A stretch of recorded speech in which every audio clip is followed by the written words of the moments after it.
दिनैथ' आसामाव पन्सायत बिसायख'थिनि सेथि खोलोबनि दिनैहाय भटिं जागासिनो दङ। भट होनाया सोलिगासिनो दङ। आंबो सासे भटार्स हिसाबै बा भारतनि सासे नोगोरारि हिसाबै बाहागो लाबाय। आं दासो एसे आगोलाव होखांबाय। आं मोजां मोनदों आरो जोंहा मिजिं दं जे जोंनि जि पन्सायतनि खाबुफोर बे खाबुखौ लानो थाखाय जोंनि रायजो राजाया बयबो बेवहाय बाहागो लादों आरो गावबा गाव मोजां मोननाय बिजाथिजों बयबोआनो खामानिखौ मावफुंनानै लानो लुबैयोखाय मानसिफ्रा बाहागो लानायखौ नुनो मोनदों। नाथायबा मोनसे बाथ्रा जे जोंहा मोनसे जोङो बिजेपि दोलोनि हिसाबै आरो जोङो गणशक्ति आरो एजिपि जोङो जुथाइ जोंहा बिजाथि दंखायो। बेखायनो रायजोफोरनि गेजेराव जोङो जोंनि बिजाथिफोरखौ देरहाहोनो थाखाय खामानि मावदों। दा बेखायनो आं बेखौ बुंनो लुबैगोन जे आसामाव मानगोनां डक्टर हिमन्त बिश्व शर्मा गिबि मन्थ्रि बिथांनि दैदेननायाव दिनै आसामाव जेरैबायदि दावगानाय हाबाफोर जादों बा हाबाफारिफोर मावफुंजाबाय थादों, बेयो जों बयनिबो थाखाय गोग्गानो गोनां बाथ्रा। ओंखायनो जोंनि बे पन्सायत बिसायख'थियावबो जोङो जोंनि वार्डनिफ्राय लानानै आरो बिनिफ्राय एपि मेम्बार लोगोसे जिल्ला परिषद बे मोनथाम खोलोबनि जि मोनसे बिसायख'थि जागोन आरो बेयो मोनसे बेलेट पेपाराव मोनसे बिसायख'थि बियो इलेक्ट्रनिक भटिं मेसिन नङा।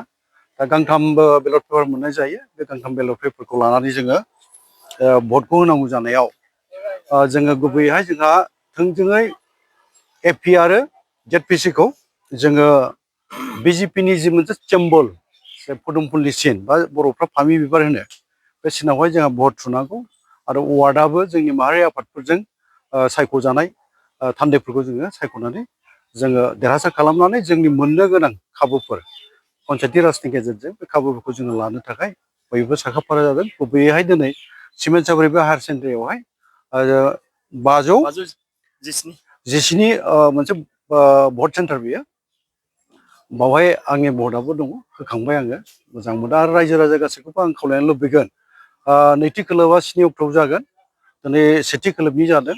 गासै बिटिसिनि बायजोआव थानाय जोंनि बर' रायजो राजाफ्रा बिजेपि दोलोनि बा बिजेपि एजिपि बा बिजेपि दोलोनि जुथाइ जाय बिजाथिफोरखौ फसंनाय जादों, बेखौ गासैबो जोंनि बर' रायजो राजाफ्रा बिटिसि बायजोआवबो भट होनानै देरहासार खालामनांगौखौ आङो दिनै बर' कसारि मोनसे गावहाय खुंथायनि जानानै खावलायहरबाय आरो आंहा मिजिं दङ जोंनि रायजो राजाफ्रा भटखौ बिजेपि दोलोनि जुथाइ जि बिजाथिफोर फैगोन बे बिथांमोनखौ भट होनानै देरहासार खालामगोन। सिमेन्ट सापरिया जे नोंथांनि सारनि मोनसे न'खर आन्सलिक माबायदि मेसेज फैदों सारनाव? आंनो गोबां रादाब लाबाय माखासे सुबुंफोरनि जोंनि मावथिफोरनि दारैहाय रादाबा मोनफ्रोमबो जायगानिफ्राय मोजांखौनो फैनाय आं मोनदों आरो देरहासार जागोन। आंहाथ' मिजिं दङ जोंनि जुनायाव जुनाय समस्तिनि बाथ्रा बुङोबा मानगोनां जोंनि सासे गोख्रों एमएलए बेनि बियाब बियो भुबन पेगुनि बियाब जनाय। बे बियाबनिफ्राय ओरैनो जोंनाव जिपि हिसाबै जोंनाव 24 माने गं 24 जोंनाव गाव पन्सायत दङ आरो 4 जिल्ला परिषद दङ। दा जोङो जि मोनसे मिजिं लादों गासिबावबो जोङो देरहाजोबनायनि मिजिंखौनो जों लादों।